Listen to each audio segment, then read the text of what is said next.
What up, is Marcus Dynasty with that? We have the Vikings halftime, and man, it is an ugly game.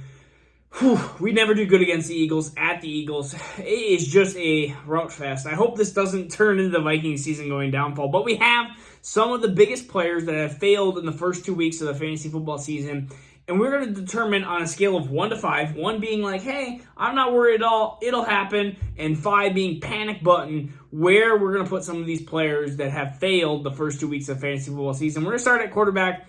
Now, if this tells you anything, there's only one quarterback that really hasn't succeeded much, and it is Tom Brady. So, Tom Brady, 19.78 points fantasy in the first 2 weeks. You're really looking at a 10-point average, 402 yards, 2 touchdowns, 1 pick. All of his wide receivers have seemed to basically pass away. Mike Evans, either suspended, kicked out of a game. You have Antonio Brown, of course, is gone from last year. You have, I don't know where Russell Gage has disappeared off to. Tyler Johnson, they cut. You have Chris Godwin, who has been hurt. The list goes on and on. They don't have any, but Julio is hurt as well. They don't have many players right now, and Leonard Fournette's not, we're going to be talking about him. He has not caught as many balls in the receiving game as well. So Tom Brady, I'm going to put him at like a 3. The 3 meaning like, is he going to perform like a Josh Allen, like a Justin Herbert, like a Lamar Jackson? I don't think so. I think he's going to be a low-end quarterback 1. You're going to look at like 10, 11, 12, and it's going to be kind of like this, like, He's going to average like 21, 22 points a game. He's at 10 right now. He's going to move up that average. He's going to have some big boom games here. It's going to be 4 or 5 touchdowns to players that we may not even know. It might be 1 to Rachaad White, 1 to Leonard Fournette, 1 to Cameron Brate, and 1 to who knows who. It might be some player that they pick up off the practice squad at this point. So I think Tom Brady is fine. But, I mean, if you're looking at a quarterback that was supposed to be drafted into that like 7-8 range, this is a panic button kind of moment, because Tom Brady is not going to perform at the 4 or 5 touchdowns, the 5,000 or the 5,000 plus yards if he doesn't have actually wide receivers on the field that can actually perform. So that's a big problem. Now we're going to go to running backs. The first one is James Conner. Also has an ankle injury. 51 yards, 1 touchdown, 10 targets, which is nice to have 10 targets if you're James Conner. 7 receptions for 55 yards. The biggest issue for James Conner is, again, health. It's always been health for James Conner, and he's been a touchdown guy, and they have not seen. Arizona has looked horrendous, and I'm telling you that Cliff Kingsbury needs to be gone from the Arizona team. And one of the biggest things I think with Arizona is they've been such in a negative game script. And what I mean by that is they've been down by 7, 14, 21 points. And it's like they have always been down, and it seems like they're putting other running backs on the field. So James Conner is like I would say with the ankle injury, you have to put it from like a 2 if it was without ankle injury to 3. So I know that the first 2 are getting 3. They're kind of right in the middle. It's like I'm not panicking, but I'm not feeling great. I'm not feeling like, hey, this is going to turn around like that. If the ankle injury lingers and if they continue to be a bad team, then I could continue to see the same exact what has been going on the first 2 weeks. The next is Leonard Fournette. 25.1 points for fantasy so far. No touchdowns, 4 receptions. For me, this is like a 1. I think that Leonard Fournette is going to come back. Now, where he's being drafted was into that 3rd round, and I think he's a good 3rd round running back. You're going to have these times where Leonard Fournette is not going to be an RB1. You're not going to have you're going to have these times where he's going to have no touchdowns. And I think that you're going to have a game that he's going to have 2-3 touchdowns, and you're going to be plenty okay, plenty fine. They're going to come in bunches. So I'm okay with Leonard Fournette. The next one is going to be more of a panic button, and I would say this is probably at a 4. It is Ezekiel Elliott. If you look at it, 25 attempts, 105 yards, 2 receptions for -7 yards. You got to love the -7 yards receiving. This is a panic for a couple different reasons. Number one, the big one, is Dak Prescott. That's the elephant in the room, is Dak Prescott being hurt for potentially a month here, and then coming back and not being specifically healthy. 2 is Pollard has shown to be decent and has had some big plays. And number 3, Zeke does not look good. If that is the biggest thing that I can just say, is Zeke just does not look good. PCL injury last year, that's his excuse. That was our excuse for him, I guess you could say. Now it just does not look good. Zeke, this is a 4. Like, if this continues on a little bit more, I could see this being a 5, sell, panic. I was one of the biggest guys that I thought Zeke was going to have a really good year this year. I thought the PCL injury was a huge injury. It just seems that he just doesn't have the juice left in him. And maybe that's okay. That's just what happens to running backs at the age. When you start getting into that 26, 27 years old age range, you just start losing it. We're looking at Dalvin Cook. In fact, halftime has happened for Dalvin Cook.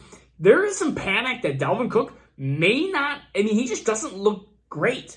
And I'm a Vikings fan. And when you get to these 26 to 27, you look at Kamara, Cook, Henry, Zeke. Like, all these running backs are starting to fail at the exact same time, at least this year. And I know a lot of running backs have failed just in general. CMC and Eckler have not looked great as well. But, you're looking at running backs from that 25 to 27-year range. You're looking at them not passing away, but passing, you see the shift. And now you're going to see some of these new running backs start to catch in. You already have JT. I think you're going to have more of the Javantes and Breece Halls and stuff, and you're going to see just this new wave of running backs come in. And the 2023 class, which is amazing if you are in a dynasty mode. Chase Edmonds, 15.6 points. Again, he's kind of also in the 3 because his snaps say 63% and 51%. I just think that when you have a Jalen Waddle and Tyreek Hill game, you're not going to really have much else to go. When they eat 7/8 of the pizza and you're like, I have one piece left, I guess I'm going to have to share it with you and Gesicki. It's like, I don't know what to do there. So 15.6 points, it's not great. They also have Raheem Mostert that's been kind of stealing stuff through there, but I'm not super worried. It's just, this is what I thought Chase Edmonds was. He's a guy that has not succeeded at a running back position in fantasy ever. And we've talked about that, and we have I've done plenty of videos that he's not succeeded, and we love him as a pass down back, but he's nothing more than like a J.D. McKissic, who you can get much later in drafts, it seems like. So Chase Edmonds is what he is. So he's a 3. We have lots of wide receivers. Man, I am going pretty slow because maybe I don't want to go back up to the Vikings game. Terry McLaurin, 6 receptions for 133 yards. DJ Moore, 6 receptions for 86 yards and a touchdown. These are both going to be 4s. And I'm going to have my reasoning here. Both have 6 receptions. Both have much more targets than that. But the biggest issues I see with these 2 wide receivers is there's a lot of mouths to feed with a quarterback that's not necessarily good. When you have Terry McLaurin, you have only had Terry McLaurin last year, and now you have Curtis Samuel and Jahan Dotson, 2 other wide receivers, and Logan Thomas back from ACL injury. You have a lot of mouths to feed, and so that's a big issue for Terry McLaurin. So 6 receptions for 133 yards and a touchdown, that's not great. And it's fine. Oh, man, that was a big cough. All right. And DJ Moore, 6 receptions, 86 yards and a touchdown. They keep throwing it to Robbie Anderson. Robbie Anderson hates Baker. I don't understand this. You tell me why they do this. I don't understand. And then they don't use Terrace Marshall either. So I don't know what Carolina's doing. They're not using CMC either. What is Baker doing? I thought Baker was better than this. Deontay Johnson, 13 receptions, 22 targets. Man, I think I'm going to have to cough again. 112 yards, 0 touchdowns, 22 targets, and he's still failing. My biggest issue is you're going to have either Mitchell Trubisky or Kenny Pickett. I think this is Deontay was already somebody I was selling before the year, and so this is already a 5 for me. Like, get out of Deontay Johnson world, because you can already see that Pickens has not even entered the realm, and Chase Claypool's used as some of this running stuff, and I think this is the time. Oh, I thought I was going to cough. My son has been sick. That's why we're having a late video on Monday. Whew. Juju, 9 receptions, 89 yards. He didn't even look existent in the Chargers, against the Chargers. I mean, you're looking at a guy that is going to be splitting time with MVS and Sky Moore, who apparently wasn't on the field either. I mean, you're just looking at Pat Mahomes is just going to spread it to whoever he wants, and it's going to be Kelsey majority. It's going to be a little bit of CH and McKinnon. Like, I'm telling Juju. He's a 5.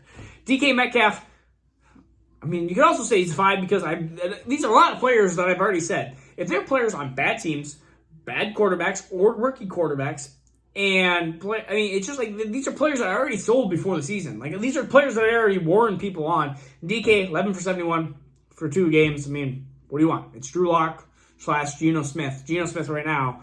Drew Lock maybe in the future. I mean, he's getting plenty of targets, but I mean, you're not going to get many touchdowns, or you're not going to get many yards through it. Tight ends, Pitts, 1. This is finally, we got to get to a 1. 10 targets, 4 for 38, and 0 touchdowns. Yes, Drake London is the star in Atlanta. They're going to use Pitts. Pitts is a game changer, and if Atlanta has any brains, they're going to at least have Pitts do something. Hawkinson, 14 targets, 7 for 64. I'm a 2 on him. I think Amon-Ra St. Brown is amazing, but I think they're going to have to use Hawkinson at some point. DeAndre Swift has been hurt. I know that has been an issue too, but I think Hawkinson is a great tight end, talent-wise, and so they're going to use him more and more. And really, when we're talking about tight ends, we're looking at like 60 yards and a touchdown. It's what we're trying to get. And he's already got, I understand it's been a problem, but Albert O, 5. You're talking about 5 for 33 and 0 out of 8 targets. I told you Seattle and Denver both after week 1 are doing this tight end by committee, which is ridiculous. And Irv Smith, also 5, also said sell him for the season because I don't believe in Irv Smith. He looks horrible. I'm sorry, he's a second-round talent out of Alabama, and I have an Alabama helmet of him, and he just does not look the part. I don't think he's going to succeed at the NFL level. Sorry, Skull. Hopefully we have some better parts of the second half here. I hope you enjoyed this quickish video. Peace out. We'll see you tomorrow on Waiver Wire Time.